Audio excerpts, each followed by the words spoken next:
Hey friends, Wayne over here at the Ram Man Inc. Don't forget the ink.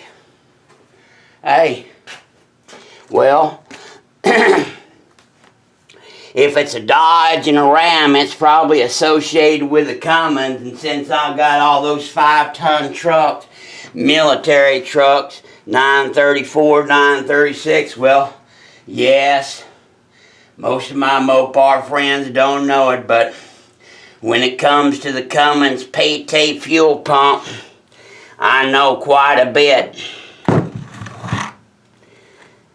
Governor Spring, shims, Governor shims, that pack was all stuffed in there. We've got our fuel buttons. Typically you'll find about a 30 or 32 in most of these. Here's our fuel button, actually called idle spring plunger. Idle spring plunger.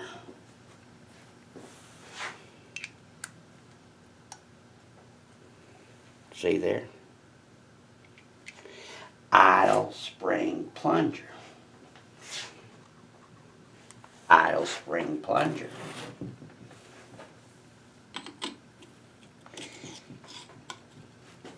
Governor Spring. Governor Spring shims for pussies. These are like, originally they came like in 2000s, 5000s, 10,000s, something like that. But that's for pussies.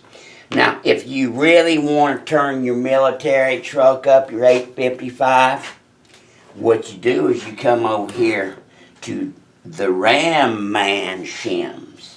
Now, the Ram Man shims are 60, 90, and 120. That's what they are.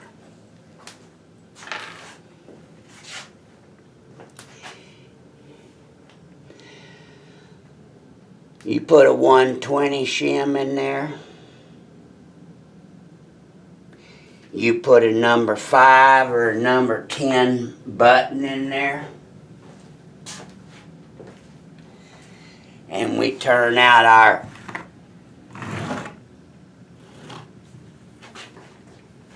throttle screw, half turn, 1 turn, 1.5. You will awaken a beast. You throw on some hubcaps, disconnecting that front axle, and all of a sudden you'll have yourself a hot rod. What do I mean by a hot rod? Well, tan buggy out there in my 934, we use it to tow the monster truck 20,000 pounds. Now, we use our trucks for work trucks. We go on these 200-mile, 300-mile, 400-mile, and 500-mile trips, running with the trucks gone wild and the mud bogs and the monster trucks and the mega truck events. And so I need something that'll get on down the highway, because I'm a go-fast mofo anyway. So that's what I'm into. So I needed to learn all I could about Cummins PT pumps and how to hot rod these military trucks. And as far as I'm concerned, I'm probably, well, let's just say I know what the fuck I'm talking about.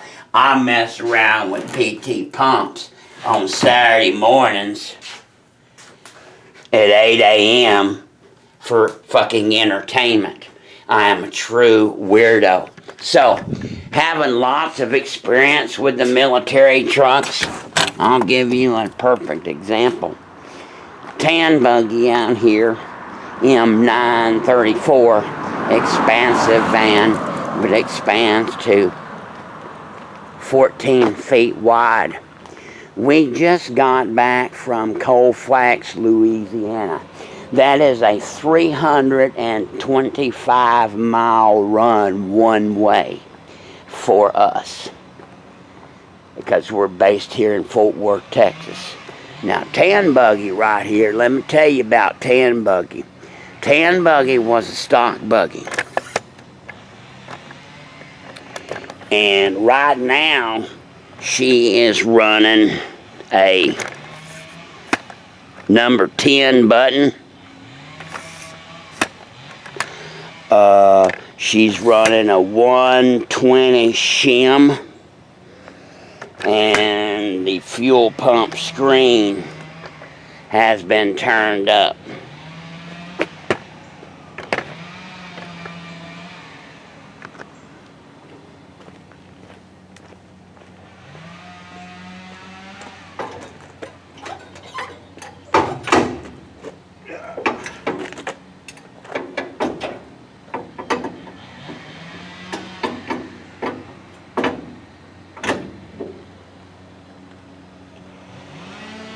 Now, if you drive these any length at all on the highway, normal driving like a normal trucker, you know that these things being a 5-speed, that they shift down into 4th gear when they're lugged down on a hill or an overpass or a spaghetti bowl or what have you.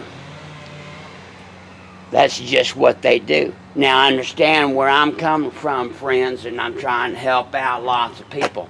I'm dealing with buggies. This one is 10,000 pounds heavier than your normal troop transport. So I'm dealing with an extra 10,000 pounds. And like I said, on my wrecker buggy up there, wrecker buggy comes in at almost 44,000 pounds. Therefore, she is about 21,000 pounds heavier than a troop transport and about 10,000 pounds so heavier than this one. Now, like I said, oh yeah. So, when I want to fuck around on this side of the motor and get in this stuff, people talk about taking this, bolting this pump, taking it off the truck and shit. I don't know if you can tell it, but there's a bunch of motherfucking bells and whistles, connections, gizmos, and what have you. Now, if you'll just take this front tire off and slip the inner apron just pulls up, you'll have direct access to your pump. Now, like I said, on Tan Buggy right here, I'm running a number 5 button. I'm running a 120,000 shim, and I've popped out my anti-tamper. There's my throttle screw. He's turned out a half a screw. Now, what did this get me on my last trip to Colfax? I'm going to tell you what it got me. Now, you people that have driven these things are going to know exactly what I'm talking about, and you will be completely amazed. Those that have not driven these things under load won't think it's anything of any fucking significance at all. But this bitch right here is a cheap hot rod. So, from here to Colfax, Louisiana, 325 miles to Trucks Gone Wild event that we just got back from.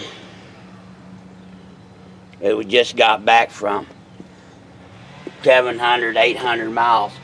This buggy hummed down the highway at 60 miles an hour, and it never downshifted into 4th gear. Listen to what I just said, you military buggy people. This buggy right here will cruise down the highway at 60 miles an hour, a true 60, with the cruise control set, the throttle lever, and it will never downshift into 4th gear. It won't downshift into 4th gear. I'm talking about 3, 4, 5% grades, including those, even a mile long. That's right. It will not. So once you get this stuff off, it's real easy to get in here. Now I'm getting ready to turn him up a little bit. I'm going to throw in another, probably 60,000. So I'm trying to get her up to about, maximum is about 2450 RPM. Now, when you get these buggies, best I'd ever get out of this one running down level road, wide open with the wind at my back, I'd get about 2,050 RPM. Slight downhill grade, descending grade, maybe 2,100. 2,100 would be absolutely pushing it. But right now, we're right at about 2,300.